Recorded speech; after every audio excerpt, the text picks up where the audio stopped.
Welcome, welcome, everybody who's coming in today. Today's Mystery Masterclass isn't going to be too much of a mystery because I had an idea last week of something I want to share today. Before we get started, let's all just take a second and connect to our breath and smile. And no matter where you are, don't worry, smiles aren't weird, even if you're in public. Just let that smile wash across your face, even if it's a smirk. Let those endorphins enter into your system. The reason why we're smiling is for a lot of reasons. One, we're breathing, we're here, we're present. And two, you don't know this yet, but you are going to learn the 7 steps to co-create anything you want. They are ridiculously simple, very practical. I love systemizing esoteric teaching to ancient wisdom. I love organizing it and putting the puzzle pieces together for all of you. And even though it's very simple and very practical, it is not easy, because if it were easy, we would all be doing it all the time to create anything and everything we want in our lives and in our business. There's a lot of currency and frequency underneath each of these practical steps that determine whether or not they align with the universe or if they leave you to your own devices, which makes everything harder than it has to be. Simple, practical, yes. Easy, no, because the mind likes to think that it can control more than it actually can control. So we'll be diving into this 7 steps to manifest, co-create anything you want. Even those of you that have been regulars who have watched a lot of my trainings, I find content reorganizes itself to be simplified even further, or new layers develop as a result of leaning into it. And this is going to be really fun. This has been really eye-opening for me, and I can see so clearly where my clients and myself stop this process. So let's dive in, shall we? So step 1 is probably the step that gets skipped the most, and it is the step that unlocks or is the catalyst for all of the rest of the steps. It is the one that we are most resistant to, and that is to take a look at our current circumstances, despite the desires and visions we have for a new reality, a new existence, new things happening in our world. But take a look at everything around us and find immense appreciation, gratitude, recognition about it. This also means that this is where we get really honest with what our current reality is. We pull our head out of the sand. We step out of any denial, any avoidance, any of that frequency that just wants to glamorize and focus on some future reality and pretend that the current reality, that maybe we have some suffering or some judgment or some attachments or some frustration or irritation around. We want to pretend that one doesn't exist. And it's so lovely just fantasizing about the future and thinking about what is coming to be. But if we don't take the time to immerse ourselves in the present reality, that future reality cannot come to fruition.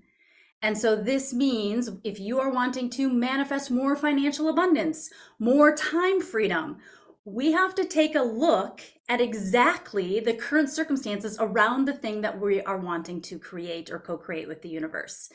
And so for money, this means look at your financials, look at your assets, look at your debts, look at your incoming revenue over the past number of months. Look at how many clients you're getting. Look at how consistent your revenues are. Take a look at absolutely every little piece. Don't let any rock unturned, and be willing to stare it in the face. Be willing to recognize it and acknowledge it. And then we move into appreciation and gratitude. For me, let's talk about health, right? It's super easy to imagine that we're in a certain state of health. And then all of a sudden we catch a glimpse of ourselves in the mirror and it's, who that? And it's, oh, shoot, that's me. I didn't know that I looked that way. I didn't know that I had lost track of my health in that way. And then we step on the scale and it's like, whoa, I thought I weighed this, not this. Whoa, I thought I was better off financially than I actually am. So a lot of times we're trying to run away from what we don't even know is there and towards what we believe will be better, which has all sorts of judgment inside of it. And if we just start taking a look at and coming into radical acceptance of what is, That is the magical starting point of co-creation and manifestation. So if you're in a job and you're wanting to be able to leave your job in order to be in your business full time, we have to take a look at the reality of our job. And what's really cool about this is I actually learned this before ever stepping into entrepreneurship. I didn't realize it at the time, but I had a very wise mentor who I told her, I just got to get out of this job. I just can't wait to leave. I was so excited about becoming a coach and the future I was going to create and how awesome it was going to be. I was in my fantasizing, glamorizing child archetype, imagining all the green grass on the other side and how wonderful it was going to be once I was finally away from this challenging, frustrating job.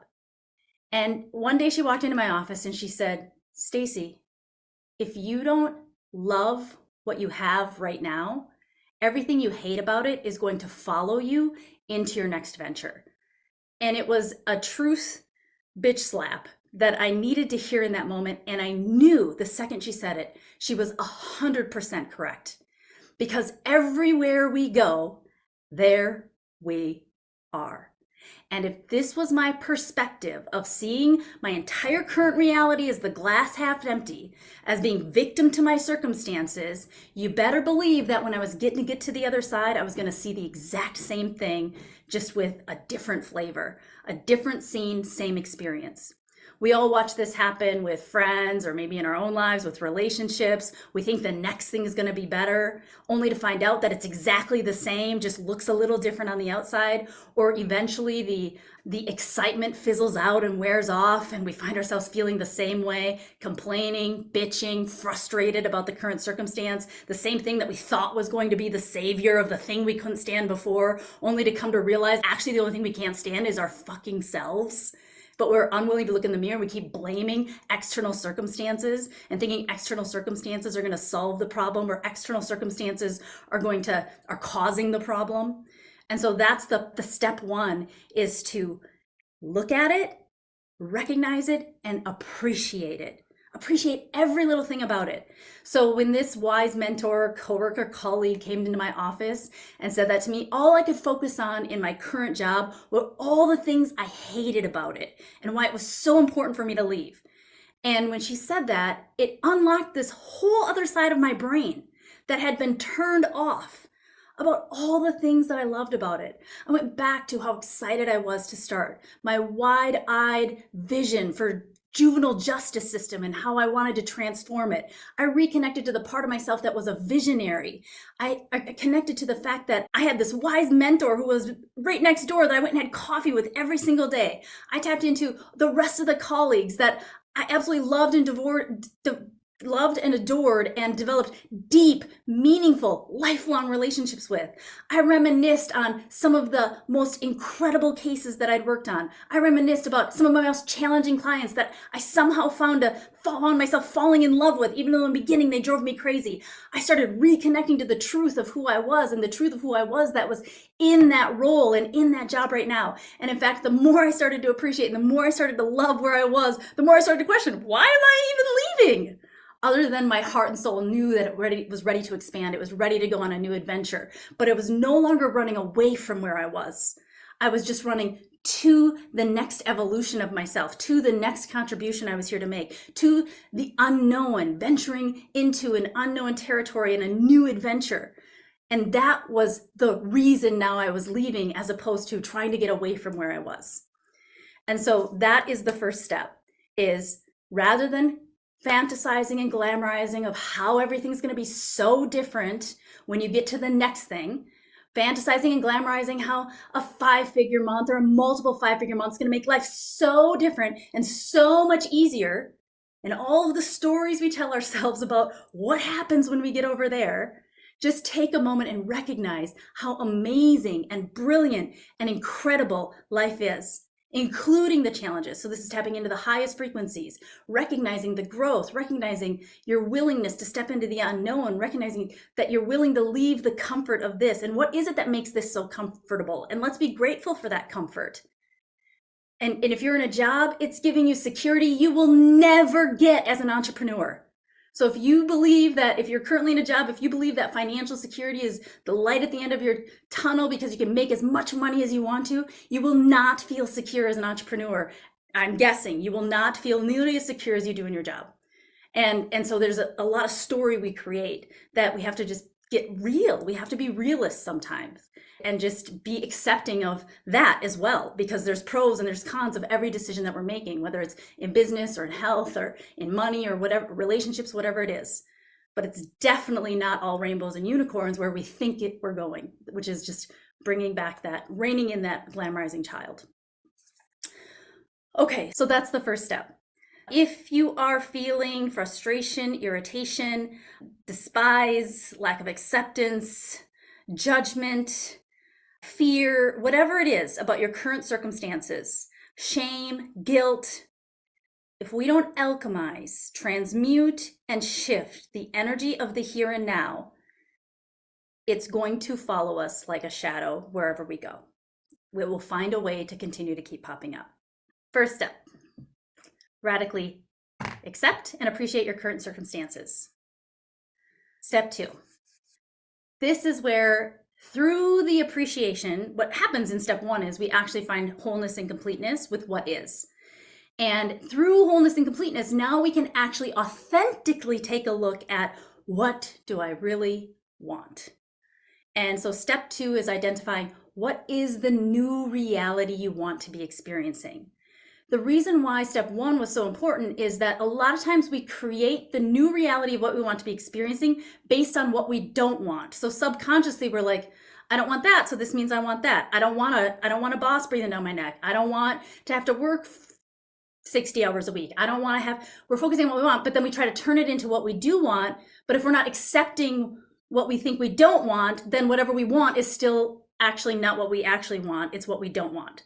So it doesn't matter how we say it or we reframe it in our mind, because our mind is limited. It's what is the energy saying? And if the energy, even though your words might be saying, I want this, I want more freedom, but subconsciously you're thinking, I don't want to be working 60 hours a week. I don't want to be working Monday through Saturday. You're still saying what you don't want, which is just what you're going to get more of. And so it's only when we do step 1 that we can actually start to tap into, okay, I'm whole and complete. I have it all. I am in deep appreciation for what is and what else is possible and what can be amplified from here. What could be created from this? So I could ride my bike at 2 miles per hour. What might it feel like to ride my bike at 5 miles per hour? But it's the same ride at 2 miles per hour. I still get all the same scenes and all the same atmosphere and all the same things. And riding at 5 miles per hour could mean even something different for my life. Could be even a new experience, a new way to see the world at a little bit faster speed. But 2 miles per hour still gets me where I want to go. So there's nothing wrong with 2 miles per hour. But what would it be like? What else is possible?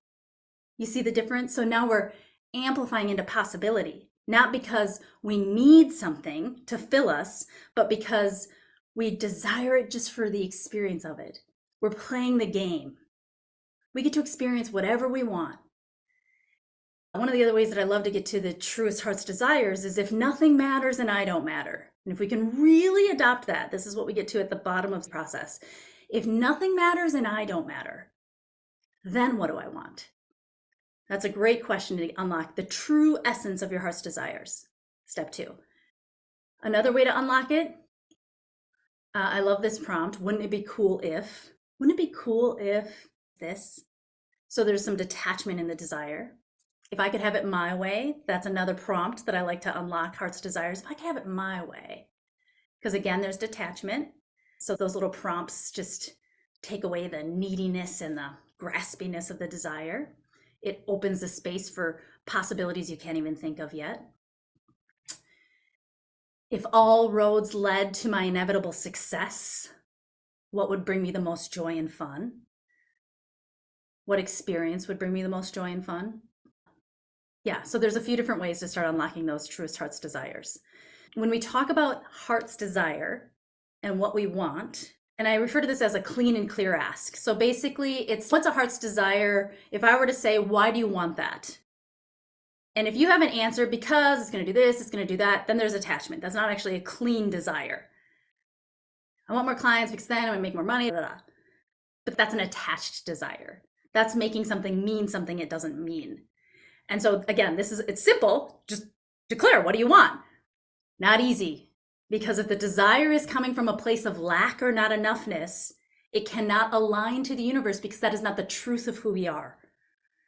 And if there's attachment or we believe, then now that also can't align to the universe because we're making the process from the head a step-by-step thing. I need to do this in order to get that, in order to get that, which is like the saboteur archetype. And that also doesn't align with the universe. This isn't a step-by-step deal. This is like an instantaneous manifestation. You can have it. It's as close as your breath. If you think that step A has to happen to step B and you're wanting step A just to get to step B, you're already fucked with my mojo. You're already in my kitchen. Then you just need to follow your steps and see where they get you. So the universe doesn't play that way, which is why we go for a clean and clear ask, a clean and clear heart's desire. And those prompts really help tap into that true heart's desire. The other thing is once you clarify it, what you're going for is not specificity. You're going for the essence of the desire. There's a tone to the desire. This also aligns with the universe to co-create or manifest what you want because we actually don't know what we want. Our mind thinks it knows what it wants, but we don't actually know what we want, but we know how we want to feel when we receive it. So there's an essence to the desire. It's a deeper emotion. It's how it makes you feel. It's the experience you're having. That's the essence that we're making the ask, that we're putting the order in for. That's the true heart's desire. And then that sets the stage for a step further down the road where we get to surrender the what, how, when, and where. And so the essence is, I don't know how to describe it. It's a tone. You can grab a vision of something you want. You can imagine a full client load. You can imagine the dream home you want to live in. You can imagine all of that. But what you're really pulling in is the rest of the picture. Joe Dispenza refers to this as head-heart coherence, where you can see it in your mind. So you're visioning what you desire, but you're feeling it. And you get to a place with this practice where I always say it's hard to describe the experience, but I say I know when I've locked in my desire. I feel it so fully in every cell of my body. It feels like it's meant for me. It feels like it's created just for my experience. It feels like very personal. And there's like almost a receiving that happens just even as you visualize and you see the picture and you feel the emotion and you're building it all out. I know that I've locked my desire in when I'm like moved to tears. I'm so moved at this possibility and at the experience I'm having just through my emotion and my imagination without it even being materialized. Then I'm like, orders placed, it's locked in. It is done, it is complete. And we have to get to that level because a lot of times we have desires that we think we should be having as opposed to what we truly, really want. Think about that.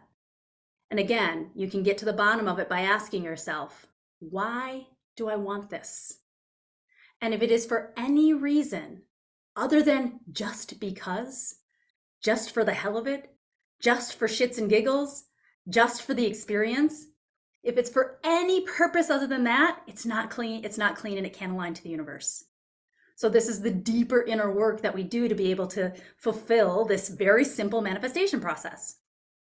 What happens when we lock in the essence of it, when we feel it, when we know it, then when we're out in the world living our lives, it becomes recognizable. The image that always comes to me, which is weird, is, gosh, it's been forever since I've seen this, but the Twilight series. I read the books whenever they first came out. And when they imprint or they know their soulmate. Ooh, like when the older werewolf saw the younger vampire and it was recognizable. That was his person, even though they were different mythical creatures. And so that's what happens when we lock it in and the essence is so clear. We're walking around and all of a sudden we're like it's recognizable. That's meant for me. That is mine. That is my manifestation. Doesn't look like what I thought it was going to look like. Wasn't exactly what I was going for, but I know that is the essence of the desire I was going for. So the example I love to use for this is when I found my car. I think I was visualizing probably a Tesla. And I was like, oh, yes, a fast Tesla. And I was in it, and it was fast, and it was sleek, and it was beautiful, and it was this, and it was that. And then my husband just said one thing, and this is how manifestation works, is it works through people. He said, well, we still have kids in sports. I'm just wondering if you still want a hatchback. And I was like, yeah, I want a hatchback, but I want fast, and I want sleek, and I want luxury, and I want all of it. And I'm like, does that even exist? Are there such a thing as like a fast SUV that like is a sports car? I didn't know if it existed, but I knew the essence. And so then, sure enough, I show up at the dealership, and they're like, what are you looking for? I'm like, I'm looking for like this. I don't even know what exists here. I'm at the Jaguar Land Rover dealership, and he shows me a couple of cars. I'm like, they're nice, they're nice. So I could feel I was like going to be settling. And he's, what's your budget? And I'm like, I guess I don't really have a budget. When it's the right car, it's just going to be the right car, and I'll make it work. He's, I'm only going to show you this if you're willing to invest over $100,000 in a car. And I was like, it's possible, could happen. And he shows me the car. He turns it on. Oh, everywhere inside of me was tingly. I was like, you're going to spend over $100,000 on a car? That is asinine. That is crazy. That is madness. That is silly. That is stupid. But I knew that was my car. It was recognizable. It was like, it just hit on every level. I could feel it in my bones. And I'm not a car person. So it's not like I was like, I don't know anything about it. It's ridiculous, the size engine that I have, not being a car person, and the size rims that my car has. I don't understand or know any of that, but that was recognizable to me because of the essence. And it was nothing that I thought I was going to go for. And so that's an example of, we lock in the true heart's desires. What is the experience we're having? And for me, it was beauty and luxury and speed and adventure and family and all the things that I value. And now I had in material form something that represented all of those values in one package. So that's the other thing with your heart's desires. It's the amplification of the things that you value. It's, if you deeply value love and connection, what are the material things that could represent that in your life and amplify that value? We get to live our values all day, every day for free. You get to experience peace and fun and laughter and joy and love and connection and freedom. You can experience all of it by not manifesting anything ever the rest of your life. You can experience all of it living in a cardboard box. You can experience all of it at any given time. And what if there were physical representations that amplified that experience and gave you new flavors of that value? That's your heart's desire. Don't need it. But wouldn't it be cool if some material things were showing up in your field that gave you new experiences with the things that matter most to you, your values? Simplicity. Simplicity actually costs a lot of fucking money. It does. Simplicity costs a lot of money. Unless you're in a place of lack and you're buying things that are going to break down, then it just creates clutter all over your house. Okay. That's step 2. Step 1, recap. Fall madly in love with your current circumstances. Look them straight in the eye and learn how to adore them and love them and appreciate them and not judge them. Step 2, now what do you want? What is next? What else is possible? How can we unblock desires? They feel hidden to me. Ooh, it's such a great question. The desire is to see the desire, right? So there's still a desire there. And so now you're visualizing. Sometimes we think we got to visualize big things, but this co-creation process works for everything. There is no big, small. It's all the same. There's no hierarchy. There's no differentiation through the universe's eyes. So $1 million is the same as a penny. It's just how our energy interacts with it that creates it. So your desire is to know what you desire.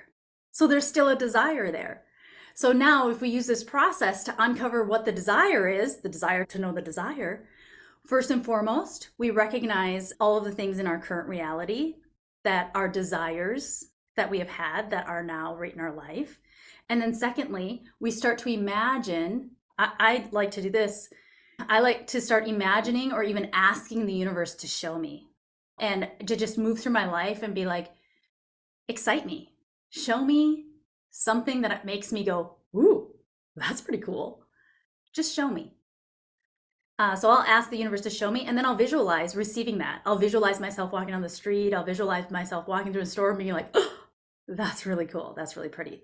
I'm actually going through a huge desire up level right now in my life exactly for this reason, because when you master manifestation, you just manifest everything that you want, and then you slip into level 3. And I've discovered that this process stops for me after manifestation because I stop wanting. I stop desiring. And then I'm just living, and it's beautiful.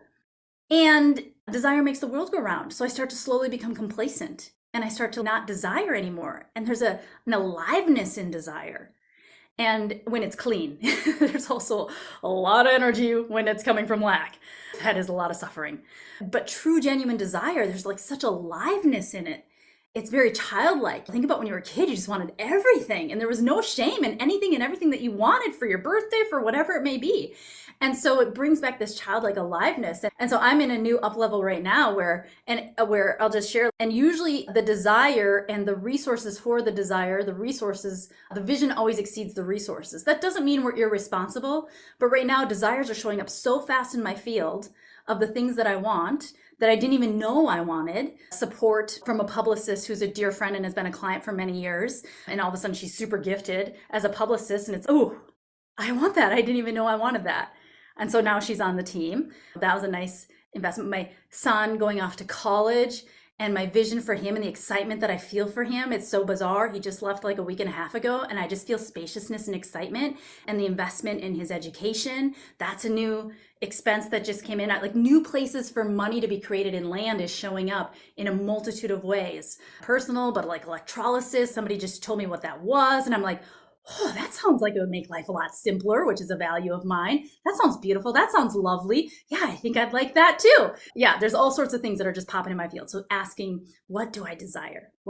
Show me what I desire to know what my heart really desires. I desire to feel like a kid again. I desire to feel excited. I desire to play with this manifestation process.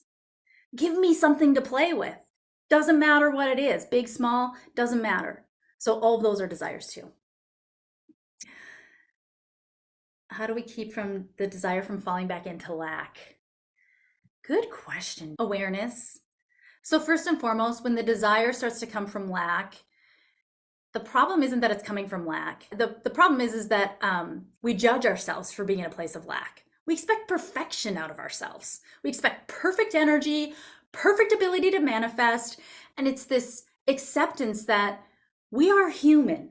We will forget our power. We will forget it over and over again. And I was just listening to an audio series from David Hawkins. Geez, one of the best teachers on the levels of consciousness in the world, founder of Maps of Consciousness. But I was just listening to one of his audio series, and I love this. He said, the ego is not personal. There's no need to take the ego personally. It's literally just the way our brains are designed as humans. And we make the ego so personal. And then we judge the ego. And so as soon as we have the awareness, just like anything really, the awareness like, ooh, I'm getting graspy. I'm in a deep place of lack. I'm getting like needy. I'm super attached to this. It's feeling tight and constricted in my body. You're aware of it. And then just say, so what? Yeah, okay, brain, ego, that's your job. That's what you do. That's just my human. Create a little separation. It's just your human. And your human's not going anywhere. We don't even need to give it much more attention than that silly little brain, little silly monkey brain, silly little lizard, like whatever it is. Look at that little lizard Stace just going bonkers over this one. Whew, geez, Stace, that one's really serious for you. You just have a little conversation, poke fun of it. It's, there I go again, full of judgment. Whew, geez, so much righteousness. Just that beautiful righteousness. Yeah, that human. She likes that. Okay, step 3. This is another one that most people forget. This is the step that inherently makes belief, faith, and certainty, which are key ingredients for manifestation, and those energetics are crucial for manifestation. We must believe it, know it, and be certain of it. And that is tricky. That is very tricky for our human because it's not seen. And we don't really know what it's going to look like. And we don't really know how it's going to come to be. So how can we be certain of it? But ego does not like uncertainty. And so this is the way that we find ourselves there, is to just spend a moment and take a look around. Do you know there is an effortless flow of creation everywhere you look? There is a higher power. It's connecting to the higher power. It's connecting to, it doesn't matter what you refer to it as. God, universe, source, higher self. You just have to believe in something bigger than yourselves, which nobody on this call would ever show up if they already didn't have some belief in something way beyond ourselves.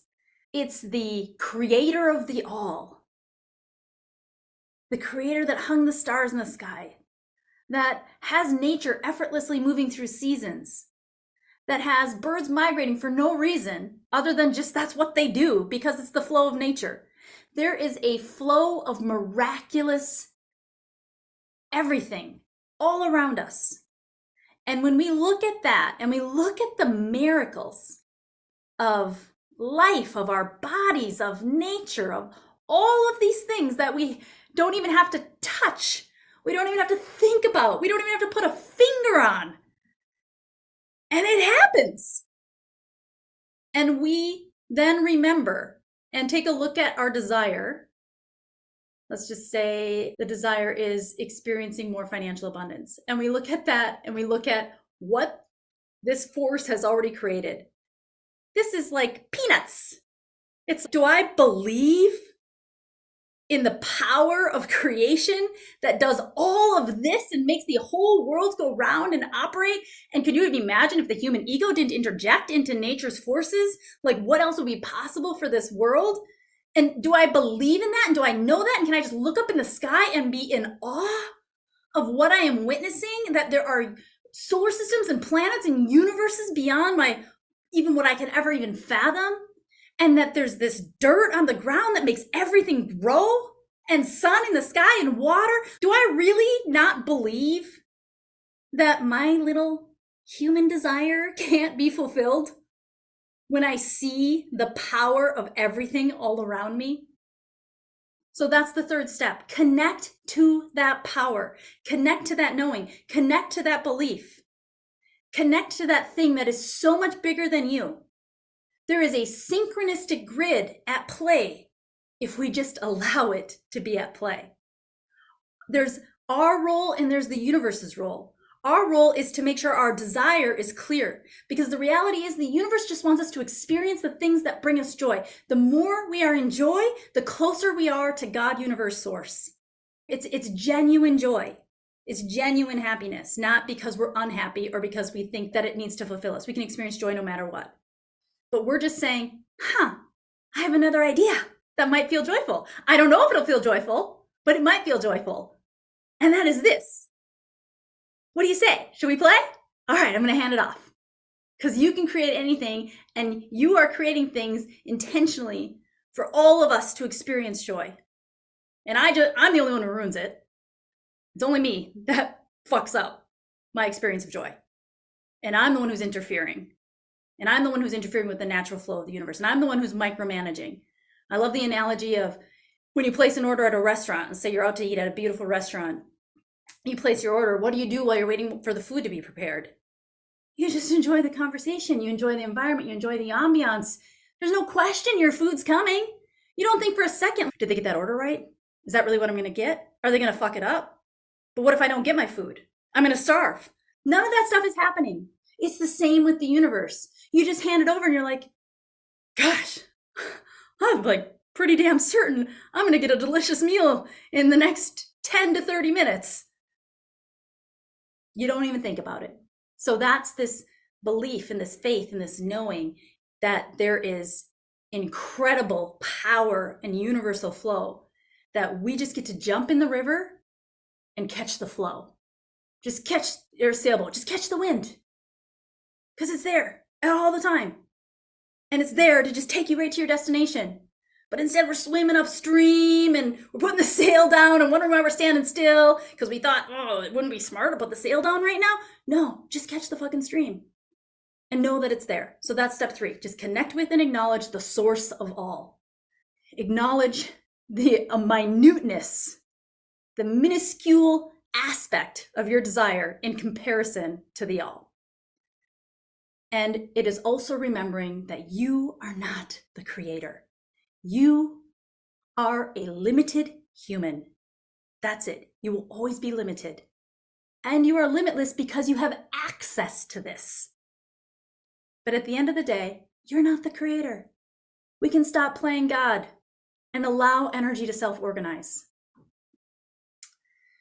You are the order placer. You are the experiencer. Okay, step 4. So the other piece that must be at play that aligns with universal energy is detachment. And belief, faith, knowing. So it's heart's desire, must know what the heart really wants, not what the mind wants or what we think we should want or what everybody else wants. What our soul really wants. We have to identify that. And then we have to have belief, faith, and knowing that the universe has it and can handle it easily. And then we have to detach. We have to have detachment. So the fastest way for detachment is to play out worst case scenario. So this is a little bit of a zigzag because we already did this with our current experience in step 1, but now we want to do the exact same thing with the desire.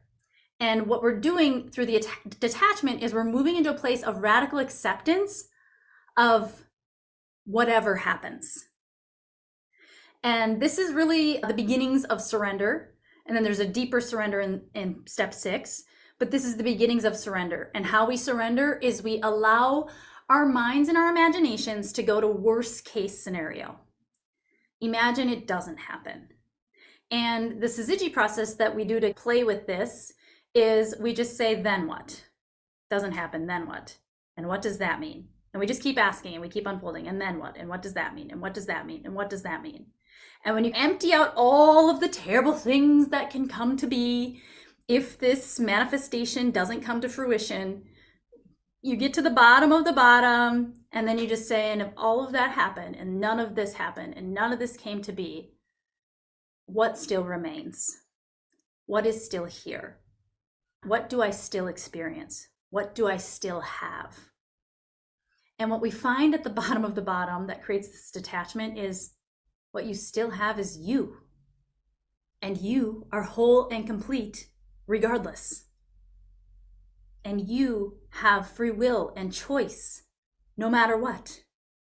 And you have access to all of the feelings that you believe the manifestation are going to bring you, even if the manifestation doesn't happen. So we're just fully releasing, fully surrendering, fully just, if it does or if it doesn't, I'm here, I'm present, I am complete. And so we're just letting it be. So now we've got neutrality around the desire. The order's already been placed, so now we're in a state of that same neutrality when we're sitting at the restaurant. We're not thinking about the food. We're not ruminating over it. We don't need to keep rehashing it with the universe. Like, it's done. It's complete. And so that leads to step 5. So we're in a detached place. Step 5 is surrendering fully the what, when, how, and where. And even the what, because again, we already talked about the essence. We already know it's going to be recognizable. And so this is the space of pure curiosity. It's a complete surrender. It's the adventure of manifestation. It's the, I wonder what this is actually going to look like. I wonder what it's going to feel like.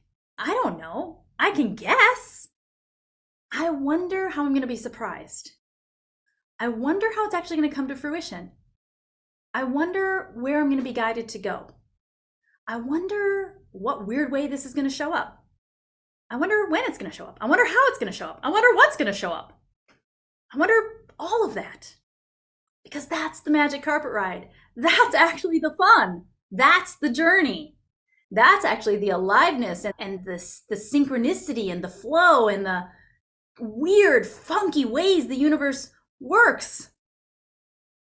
It doesn't make sense. I call this organized chaos. It's chaotic in the human realm while we're waiting for a manifestation to come to fruition. Things don't make sense, but it's completely organized in the spirit realm. I get the sense that Gus or the universe, the love language is surprise and delight. I actually just had this happen this morning. It's so funny. I still have 2 spots left in the retreat, and I've had 2 spots left for probably 4 weeks. And I know I could promote more and I could send out more and I could do more and I could share more, and I know how to sell the spots. It's not a big deal. But everything inside of me is, that's efforting. It's meant to be exactly as it's meant to be. How do I know 7 people are supposed to be there and not 5? I don't. I can only connect the dots looking backwards. So there's nothing for me to push. I've completely surrendered I've been working on surrendering all of it. That's the truth. And sure enough, this morning, I just heard from somebody who said, I have a couple people that might be interested in your retreat. Now, I don't know. I don't know if these people will be interested or if it will work. The retreat's in 2 weeks. I don't know if it's a match. I don't know anything. But what I do know is I was just surprised at how easily it could be. And I didn't have to lift a finger. I'm like, this is the universe at work. Even if it doesn't come to fruition, even if it goes nowhere, I got a taste of the magic carpet ride. Oh, silly me. I thought the only way people would come is if I promoted. I forgot that there's all sorts of other ways, infinite pathways that this could come to fruition if it's meant to come to fruition. And if I would have been so focused on promotion, what are the costs of the effort? And so that's that deep discernment of just seeing what is meant to unfold, trusting in the divine orchestration. And this is really when it comes to marketing and selling. Whoo, man, this is where it gets really fun. And you get to really watch the magic unfold. I know every single one of you have a huge desire to serve and to support and to be catalysts for transformation and to grow yourselves through all of it. And there are infinite ways for the universe to orchestrate people moving along paths in your direction.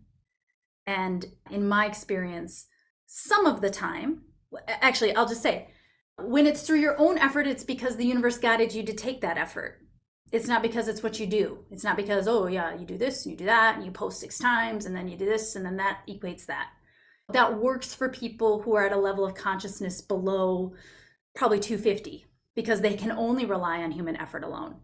And then there's plenty of people who are under 250 that are a perfect energetic match for that. Nothing wrong with it. That's just why it works for some people, like the perfect, like step by step, do these exact steps, and then you'll get your 8 clients. And then you see somebody taking those exact steps and they get their clients, and you're like, what the fuck? Why doesn't this work for me? So I'm sorry, you're just operating at a different level of consciousness. Too much. Like ignorance was still bliss, yet it's still costing them because they have to rely on their effort and their effort alone. And it's really, in a lot of ways, non-integrous because they're giving their power away to all sorts of things outside of themselves, and it's very self-serving and it's very egocentric, which I just created a new guide on, the sacred trickster and the 3 types of marketers out in the world.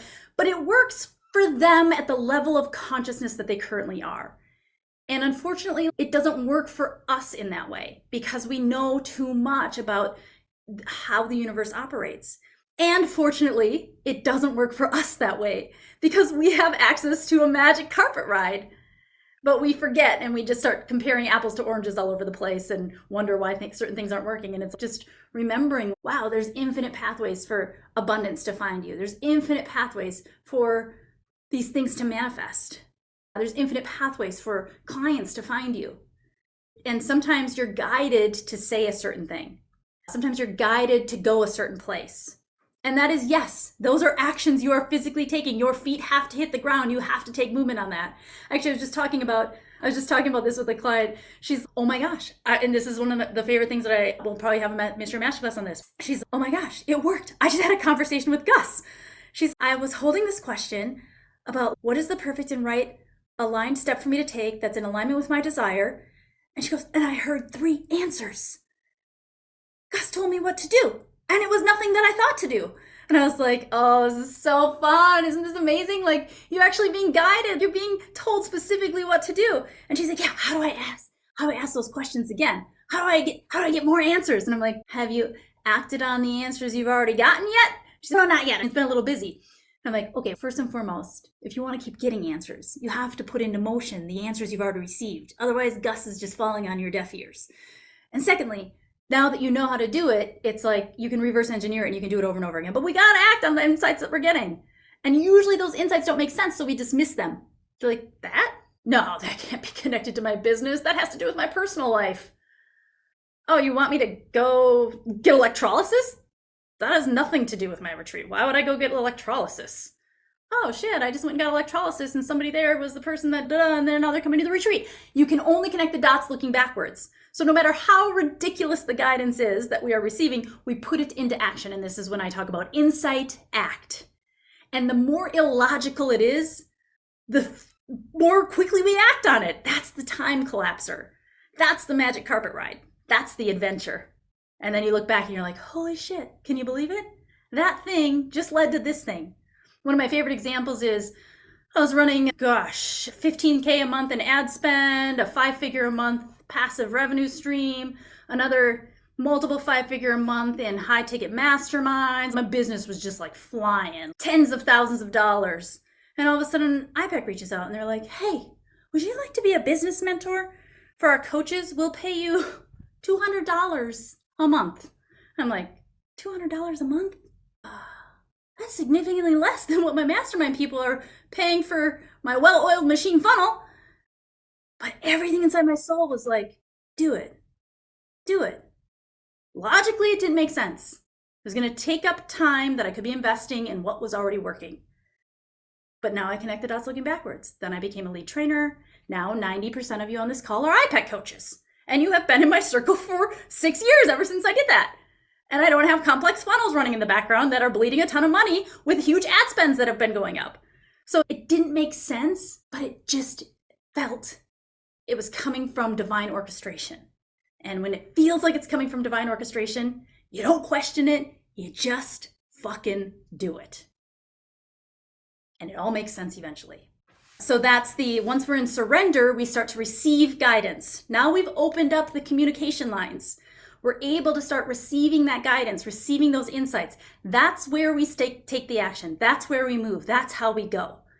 And we start to see synchronicities and flow and weird things happening that don't make a whole lot of sense. Those are all signs of the path that you're on. So that's the 5th step. The 6th step, and this is the next piece of action. And you hear this a lot when it comes to manifestation, but it's acting as if. This is the space where you are preparing the fertile ground to receive. So if I have a dream home in mind, I'll use this as an example. If I'm like, I have a desire to build my dream home, and it looks like this, and it feels like this, and it has all these characteristics, because this is what's in alignment with my values, and I can see it and I can feel it. The reality is it'd be nice to know typically how much a home like that might cost, what's land going for these days, what part of the state or country is intriguing to me. I'm going to start taking a look at things to expand on the desire a little bit further. There's certain things that the universe isn't in charge of. I might want to take a look at how much I qualify for a loan. How much is my house worth? How much equity do I have in my house? I'm going to start taking steps to prepare the fertile ground as if these are the things I'm going to have to do when it comes anyway. So why don't I just do the things while I'm waiting? And so I actually just did this with a client a couple weeks ago. It was awesome. She hired me to help her leave her job so she could be a full-time coach. And it was our enrollment conversation.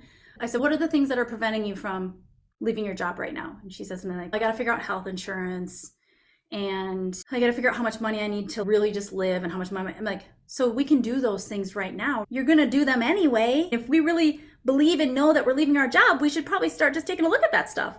So she started looking at her health insurance numbers, and she started looking at what she needed to live. We did the money mapping exercise, brought it down to the bare minimum, and she came to the conclusion she could leave her job today if she wanted to.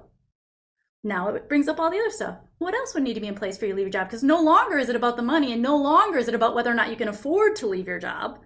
So what else is preventing you from leaving your job? And now we get to do some of the other deeper work around it. But do you see, if she didn't start preparing the fertile ground, she would have even seen the manifestations already happened. She had already been having this desire for 2 years. And she thought it was going to happen last year, and it didn't happen. The thing is, it already manifested, but she couldn't even see that it manifested because she wasn't preparing the fertile ground to actually get the truth of what it really tactically, practically is going to take for her to feel comfortable to do this, to leave this position. But she had already fully replaced her job income with her coaching revenue. She had fully replaced her job revenue with her coaching revenue that covers all of her bare minimum expenses to maintain her current lifestyle, plus covers insurance, plus covers her support that she's receiving from coaches and all of the things that she loves to do.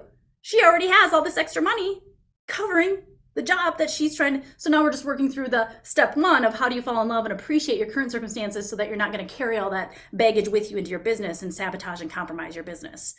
So that's an example of preparing the fertile ground. Just think about it. If you're dreaming of a trip, I got another client, she's dreaming of like just this amazing trip to Jamaica.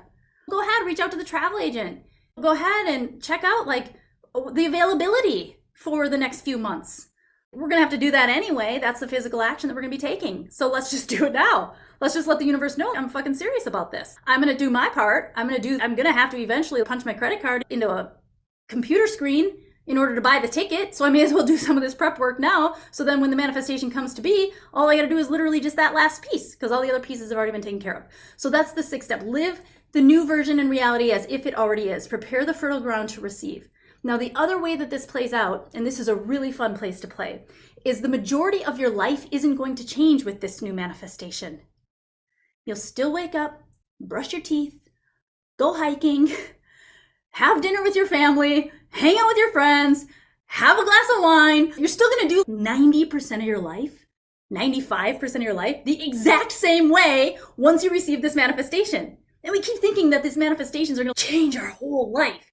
No. You're still just going to do the majority of your life the exact same way. So this step 6 about live the new version reality as if it already is, when you're hiking, just be like, here I am. Whatever the desire is, here I am. Like, oh yeah, I'm going to be popping down this bluff and I'm going to see my brand new car down there. It's going to be so cool. Oh my gosh, so fun driving here. You're imagining while you're doing your day-to-day stuff, you're imagining that other manifestation has already come to fruition. Because this part of life is still the same. You could be doing your dishes and being like, whew, what's the version of me do dishes like as a multiple 6-figure entrepreneur, as a 7-figure entrepreneur, which the universe does not speak in money. So in order for you to manifest money, it must be connected to very specific things that are in alignment with your desires. Same thing, universe does not work with numbers. Universe does not work with number of clients. Universe does not work with numbers, but you can do numbers so long as you do the legwork of where that money is going to land. And that is clean and clear. That's how you can bulk manifest in your life, but it's a lengthier process to be able to do it that way because it's got to be so clean because you're lumping it all together into an amount. That's the money mapping process that I love to take people through for their bare minimum and their dream heaven on earth lifestyle, and making sure that every little aspect of that dream lifestyle is coming from a clean place in that 2nd step, because then you can say that's the amount of revenue it's going to take to be living my heaven on earth. That's what I'm going to be manifesting, but the universe is just hearing you're manifesting for all the places you're going to be landing it. That's a side note. Where was I going with that? So yeah, so if you're doing the dishes, if you're brushing your teeth, like you're just embodying that version of yourself. If your manifestation is around your body and your health, and let's just say you're aging backwards and you're just feeling vibrant and youthful and you know the power of consciousness and you're seeing how your growth is affecting yourself. And so you look in the mirror and you're like, whoa, check that out. I just erased 5 years from my life because I'm so happy and joyful. And you just smile at yourself. Even if it doesn't feel like you've erased that 5 years yet, you just live and start to see the reality as if it already is in your day-to-day, every moment life. Okay, so that's step 6. Step 7 is recognize and receive. And this is just being in awe every day of what is manifesting in your life. There's no such thing as the manifestation happens in nibbles. It happens in like breadcrumb trails. And when we recognize every little thing that is happening as if it is a clue to being in flow with the universe, we are already receiving. We're building a receiving muscle. I always say it's silly, but not, because it's powerful. You see me looking out here like I'm just surrounded by nature all the time. And I'll go for walks and I'm like Snow White. I like literally feel like Snow White. And if there's a little white butterfly right there and I'm like, thank you. Oh my gosh, such a beautiful gift. You just did that for me. That little butterfly in this moment going right before my screen. Wow, so cool. That's so sweet. That's so awesome. Thank you. If I'm hiking the trail and I have the dogs off leash and nobody's up there, whoa, we had this whole hill to ourselves. This is gratitude that's not in the settling place from one of our previous Mystery Masterclasses. This is, whoa, I literally just hiked this entire bluff for 2.5, 3 miles all by myself. And it was just pure bliss. It was like I owned this whole piece of land. Thank you, thank you, thank you, universe, for this spaciousness of being in nature without even having to think twice about anybody else being in this space and just communing with nature 100% by myself, uninhibited. Thank you. What a gift. God, I get so lucky. I'm so lucky. Parking spot. Oh, I am so lucky. Gosh, I bet finding this parking spot, I'm going to find something really cool where I'm shopping today. Sure as shit. Whoa, there it is. I knew it was going to happen. I had a lucky parking spot. We just create stories like this that are just cracking open your ability to receive everything that crosses your path. Even things that we would normally judge as a catastrophe. I just had, gosh, I think 5 clients offload in the last 2 weeks of my 13 clients. So that's a lot of clients that are no longer going to be making monthly payments. But you know what I see, what I know happens every single time a boatload of clients offloads? I'm in an up level. I am stepping into a new version of myself. I am calling in the next evolution of opportunities. It is making space for whatever is meant to come and is manifesting now. Because I just told you I had a lot of new desires coming up. So space has to be created. It's phenomenal. It's fantastic. And some of those clients may come back and some of them may not. It does not matter. I know, whenever financially things clear out, it's like a slingshot. It goes whoosh to create for the new desires. I don't get to just go from here to here. It's got to go woo, woo. And so we call that the law of opposites. There's another thing I teach on manifestation, the 6 phases of manifestation. Law of opposites and contrast must appear before the manifestation. And so now when shit hits the fan, I'm like, holy shit, I'm really fucking close. It's going to happen. It is right here. As long as I don't allow that to make me start to go backwards in my energy and start to question and not have faith and have doubts and fears. And if I see it for what the truth of what it is, the contrast, and the more contrast, the more manifestation, there's a direct correlation. We're no longer afraid of contrast or stuff not going what we think is planned. Oh, it's going in the opposite direction. I see this with my clients all the time. Gosh, I feel like I'm doing everything right. Why isn't it manifesting yet? Welcome to it's getting worse before it gets better. Yes, that is what it is supposed to do. That is what happens. That is the phases of manifestation.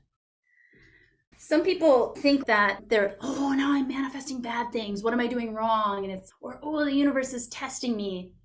No, this is the energy refinement.